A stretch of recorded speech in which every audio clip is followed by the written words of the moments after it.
So let's dive into this intense analysis about how the US is escalating toward a potential war with China and how it all ties into larger global power struggles.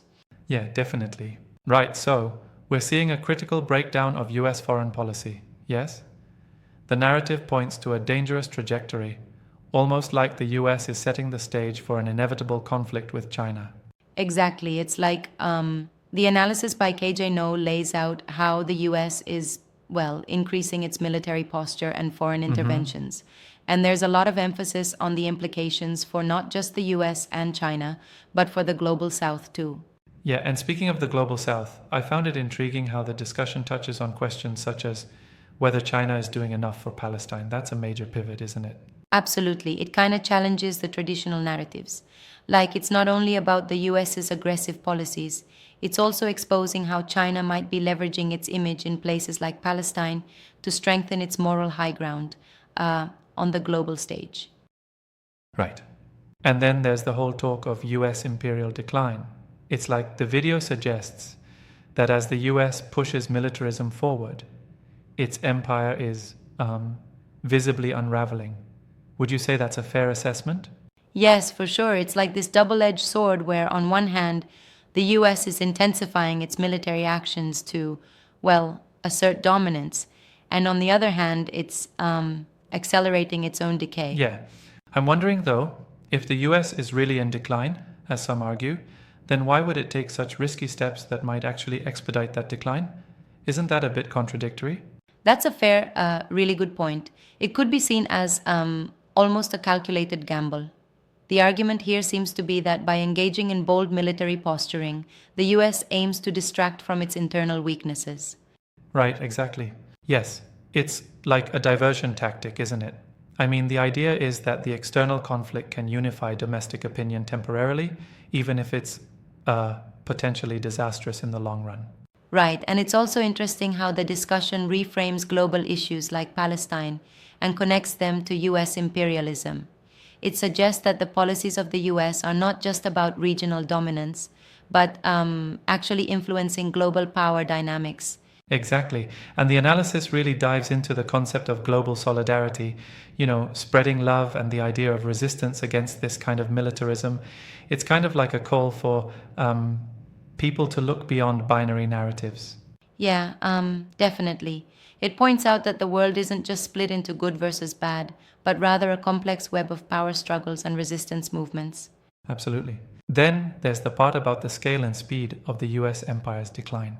It really paints a picture of an empire that is rapidly losing its grip as it stumbles into conflicts it can't win. Don't you think that heightens the risk of miscalculations? It sure does. It really is like a house of cards falling apart. And the more aggressive its actions become, especially in terms of military escalation, the more likely it is to trigger unpredictable reactions both from within and abroad. Yeah, exactly. What caught my attention too is how the analysis ties in discussions about US militarism with the actions of nations in the global south.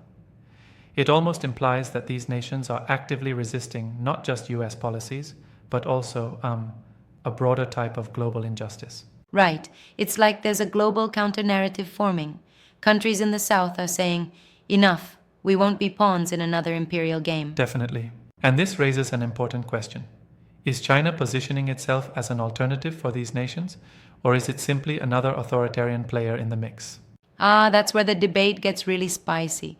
On one level, China does try to portray itself as a champion for the global South, but at the same time, its own policies, particularly concerning, internal controls and regional assertiveness, make it a bit of a double-edged sword. Yeah, that's a good point. So it sounds like there's a sort of ironic twist here. The US is escalating its military action while internally decaying, and China is, at least rhetorically, defending global causes even as it asserts its own power. Exactly. And this dynamic sets up a very dangerous international arena. It's like a chess game where every piece counts, and the stakes are nothing less than global stability. Right, exactly. Now, one angle that I think deserves scrutiny is the assertion that these aggressive moves are merely strategic distractions for the US. Is that oversimplifying the complexity of US foreign policy? I see where you're coming from. It might seem like reductionism, but if you look at historical examples, external conflicts have often been used to mask domestic issues.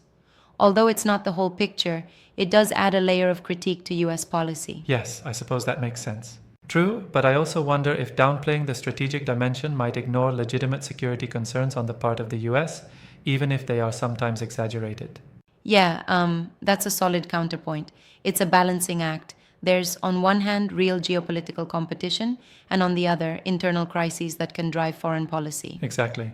And speaking of internal crises, the discussion hints at domestic disillusionment with binarized narratives.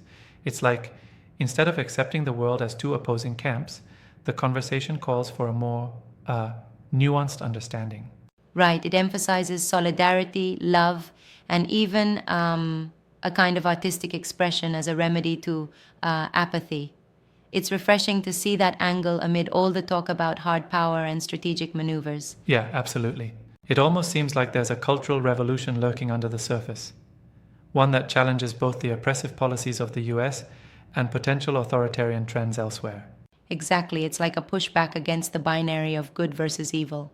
Instead, it suggests painting the world with every shade of political thought. Right, I'm with you. The conversation then is not merely about whether or not war is imminent between the US and China, but about rethinking how global power is contested. Yes, it's a call to see beyond the spectacle of military escalation and to examine the complex historical, cultural, and political layers that inform these decisions. Absolutely.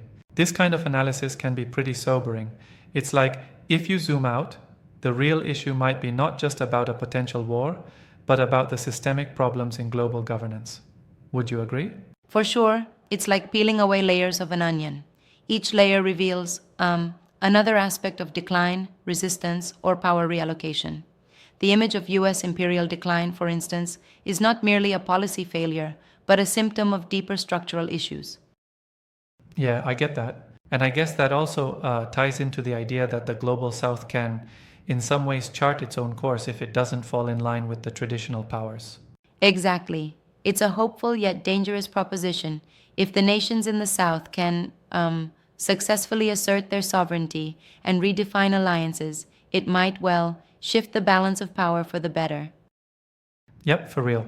But then again, isn't there a risk that in such power transitions, the voices of the people might get drowned out by new forms of authoritarianism or economic exploitation? That's a risk, absolutely. The analysis in its urgency reminds us that no system is perfect, and that while resistance is crucial, it must be coupled with vigilance and, genuine democratic engagement. True, very true.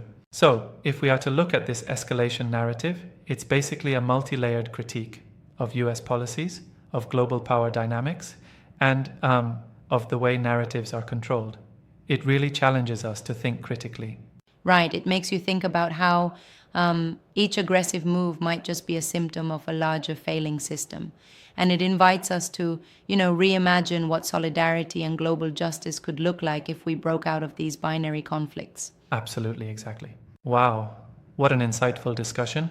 It's like, beneath all the talk of escalation and war, this analysis is really a call for a deeper examination of power, justice, and our shared future.